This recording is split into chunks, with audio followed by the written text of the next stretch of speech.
नमस्कार बच्चों, हिंदी की कक्षा में आपका स्वागत है।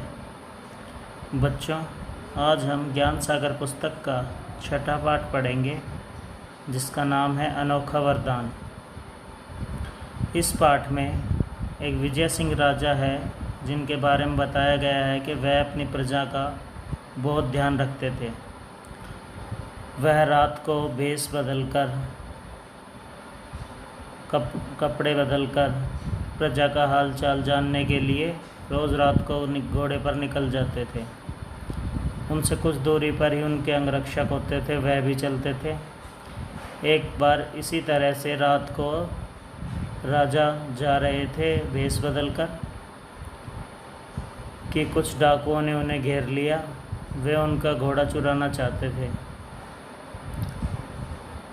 राजा वहाँ से बस निकलने का रास्ता ढूंढ रहा था कि घोड़े का पैर किसी जगह फंस गया और वह भाग नहीं सका। जैसे ही डाकू उन पर हमला करना चाहते थे कि कहीं से 6 नवयुवक नौजवान आ गए जिन्होंने डाकुओं पर हमला कर दिया। अचानक जब डाकुओं पर हमला हुआ तो डाकू घबरा गए और वह समझ नहीं पाए कि क्या हुआ। इसका फ़ायदा उठाकर राजा वहाँ से बचकर निकल गए। उसके पश्चात अगले दिन राजा ने उन 6 नवयुवकों को अपने दरबार में बुलाया और उनसे कोई वरदान मांगने के लिए कहा। एक एक करके 5 नौजवानों ने अपने वरदान मांगे। किसी ने शादी की इच्छा जताई, किसी ने मकान के लिए, किसी ने धन मांगा, किसी ने कुछ। छठा जो नौजवान था उसने बहुत ही अजीब सी इच्छा बताई कि जब तक मैं और आप यानी कि राजा जिंदा हैं तब तक महाराज आप मेरे घर पे अतिथि बनकर आएँ। पहले तो सभी को उसकी बात समझ नहीं आई। राजा को भी उसकी बात समझ नहीं आई कि राजा ने कैसा वरदान मांगा है। कोई धन दौलत मांगता है, कोई कुछ मांग रहा है, कोई कुछ मांग रहा है, लेकिन ये तो मुझे ही अतिथि बनाना चाहता है। तो राजा ने उसे वरदान दे दिया।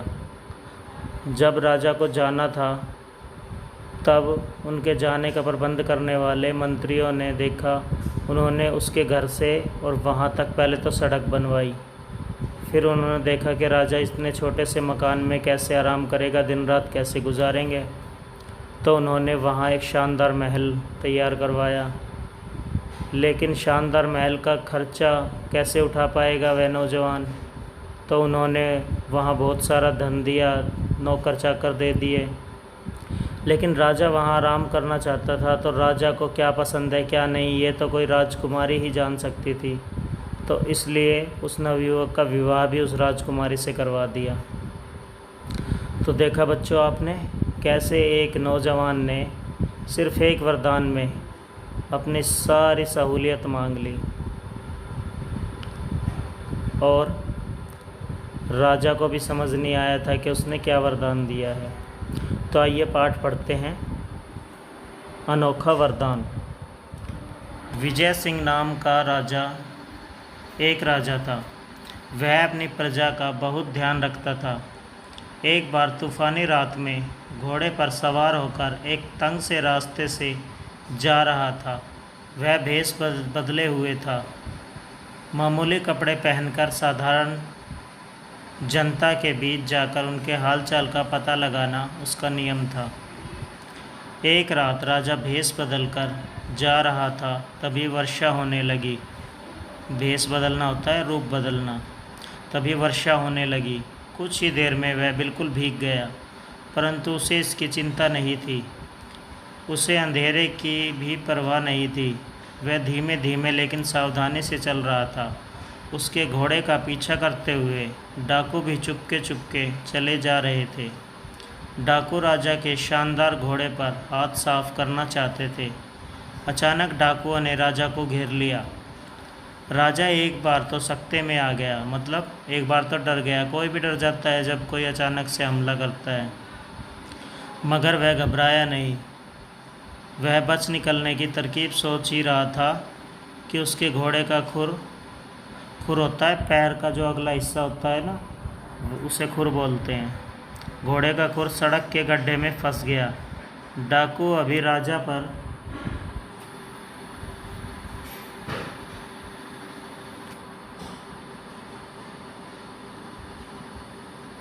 लपकने ही वाले थे कि एक ओर से 6 नौजवान वहां पहुंचे। उन्होंने देखा कि एक आदमी मुसीबत में है। उन्होंने डाकुओं पर हमला किया। पीछे से अचानक हमला हुआ तो डाकुओं का ध्यान भटक गया। इस प्रकार राजा बच निकला। राजा जहाँ भी भेष बदल कर जाता था, उसके पीछे पीछे कुछ दूरी पर उसके चुने हुए अंगरक्षक भी रहते थे। थोड़ी देर बाद राजा के अंगरक्षकों का दल भी वहां आ पहुंचा। उन्होंने सभी डाकुओं को बंदी बना लिया। राजा उन नवयुवकों को से बड़ा प्रसन्न था, क्योंकि बिना यह जाने कि वह राजा है, उन्होंने डाकुओं से उसकी रक्षा की।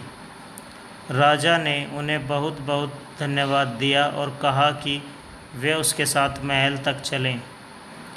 भोर होने पर रात की घटना का समाचार सब जगह फैल गया। सारी प्रजा खुश थी कि डाकू उनके राजा का बाल बांका न कर सके। राज्य परिवार के लोगों, मंत्रियों, दरबारियों और सारी जनता ने नवयुवकों के साहस की प्रशंसा की। अगले दिन दरबार में इन नौजवानों को राजा के सामने लाया गया। राजा ने अपने सिंहासन से उतरकर उन्हें गले से लगाया और मनचाहा पुरस्कार मांगने को कहा। राजा ने कहा, आप बारी बारी से जो चाहे मांगो। अगर मेरे बस के बाहर न हुआ तो मैं इसी समय आपकी कोई भी इच्छा पूरी कर दूंगा। उन 6 में से सबसे बड़ा था, राजा ने पहले उसी से पूछा। एक पल के लिए उसने सोचा और फिर कहा, महाराज, बहुत दिनों से मेरी लालसा थी, लालसा यानी इच्छा, कि मेरे पास आराम से रहने के लिए एक घर हो। मुझे बस एक अच्छा सा मकान चाहिए। राजा ने उसी समय उस नौजवान के लिए आलीशान भवन बनाने की आज्ञा दे दी। अब दूसरे नौजवान की बारी थी। वह अपने पद में तरक्की चाहता था। उसे राज्य दरबारी नियुक्त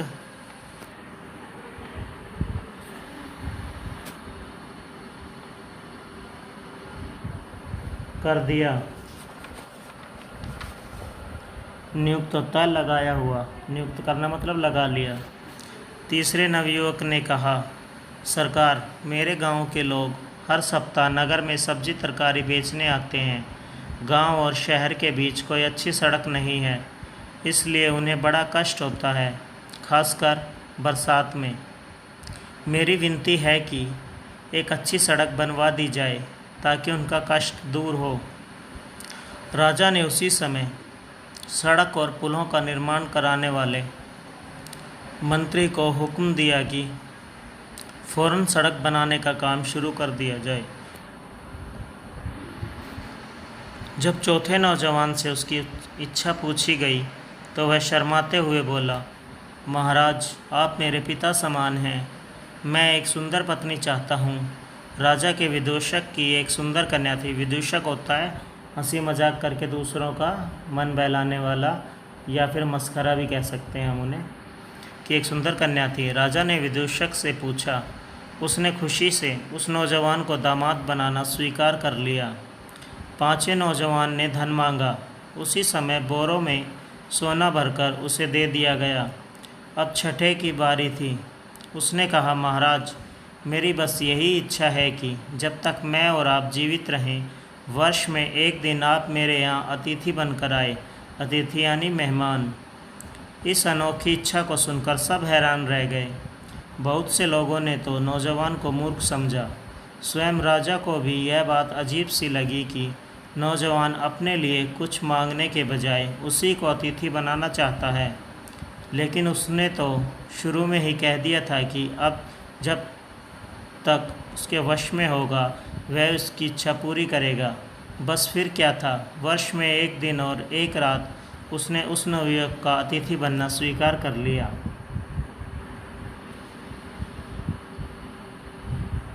अब राज्य के विभिन्न विभागों को जिम्मेदारी दी गई कि राजा जब नौजवान के घर जाए तो उनके दौरे का ठीक ठाक प्रबंध हो, न राजा को किसी प्रकार का कष्ट हो और न उसके सेवकों को और न घोड़ों को। बढ़िया सड़क बनाना जरूरी था ताकि राजा का रथ आसानी से जा सके। फिर यह प्रश्न उठा कि राजा एक छोटे से मकान में दिन और रात कैसे काटेंगे, कहाँ उठेंगे बैठेंगे, कहाँ खाएंगे पिएंगे, कहाँ सोएंगे। अतः राजसी ठाट बाट के लायक एक महल खड़ा करवाया गया। ये देखो बच्चों, ये महल बनाया जा रहा है ना, मजदूर यहाँ काम कर रहे हैं और कितना सुंदर महल बनाया गया है। महल खड़ा करवाया गया, लेकिन नौजवान अपनी मामूली सी आमदनी में इतने बड़े महल की देख रेख का खर्च कैसे चलाएगा, कैसे राजा और उसके संगी साथियों की देखभाल करेगा। इसके लिए उसे बहुत सारा धन दिया गया, सरकारी खर्च पर नौकर चाकर भी। पुरानी चली आ रही प्रथा के अनुसार, प्रथा होता है रीति रिवाज, राजा किसी दरबारी का ही अतिथि बन सकता था, इसलिए उस नवयुवक को राज दरबारी की पदवी भी देनी पड़ी। अब तो उसका उतना ही सम्मान होने लगा जितना किसी राजकुमार का होता था। तभी एक और बात बाकी थी। जिस घर में राजा अतिथि बनकर ठहरेगा, उसकी गृहिणी यानी घर की मालकिन होती है जो घर संभालती है, गृहिणी को राजा के मिजाज यानी स्वभाव, मिजाज और पसंद का पता होना चाहिए। इस बात की जानकारी राजकुमारी से अधिक और किसे हो सकती थी। शीघ्र ही नवयुवक से राजकुमारी के विवाह की तैयारियां की जाने लगी। इस तरह केवल एक वरदान मांगकर उस चतुर नौजवान ने वह सब कुछ एक साथ पा लिया जो पांचों ने अलग अलग मांगा था। तो देखा बच्चों आपने